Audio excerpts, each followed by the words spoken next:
Fallait pas Corsica est une association porteuse de chantier d'insertion. L'association a aujourd'hui 20 ans. Donc l'idée c'est de donner des postes en insertion aux gens bénéficiaires des minima sociaux pour qu'ils puissent passer 24 mois avec nous et retravailler sur leur projet professionnel et lever tous les freins à l'emploi.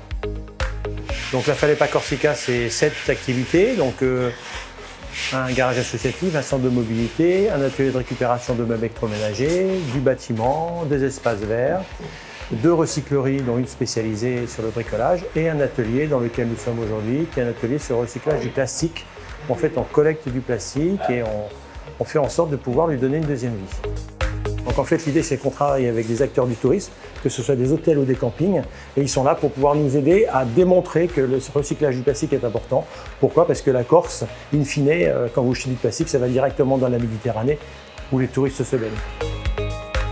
Dans l'atelier menuiserie, on fait des collecteurs de bouchons pour pouvoir les donner à des prestataires qui vont collecter les bouchons. Nous, on va les chercher ou ils nous les amènent. Ensuite, les bouchons sont triés dans une salle spéciale pour pouvoir les mettre à laver.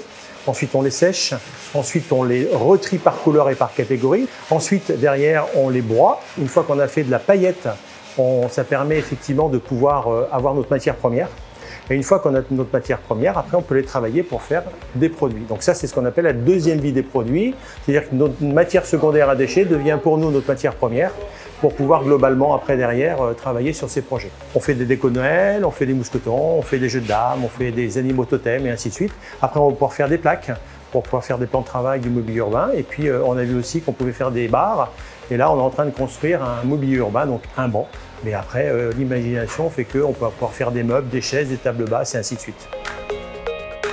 Le projet Precious Plastic, dans sa dimension globale, coche toutes les cases. Donc social, environnemental, économie circulaire, tourisme et sensibilisation. C'est un modèle open source, c'est-à-dire que tout le monde peut aller prendre les informations, peut construire ses propres machines, peut monter ses propres ateliers. C'est-à-dire qu'on a une communauté, c'est plus de 80 000 personnes qui travaillent sur ce projet dans le monde entier. Et c'est aussi des universités, c'est aussi des pays entiers qui se sont engagés dans ça pour pouvoir faire en sorte que la pollution plastique, qui est un vrai fléau, puisse trouver notre solution en faisant plein de projets.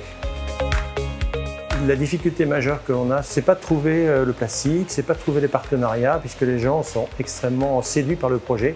C'est en fait de trouver des locaux qui soient adaptés à notre activité. Et c'est ça la grosse difficulté. Donc l'idée, c'est d'exporter le Made in Corsica, by Fallait pas Corsica, sur des entités sur le continent. Mais ça, on y travaille.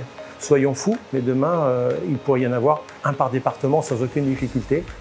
Il faut savoir que dans le cadre de notre développement, on est en train de monter un projet aussi sur Bastia, ce qui permettra effectivement de pouvoir répartir et de pouvoir diviser la Corse en deux et de pouvoir mettre des flux sur chacun des secteurs qui est plus cohérent plutôt que de faire venir des bouchons de Bastia.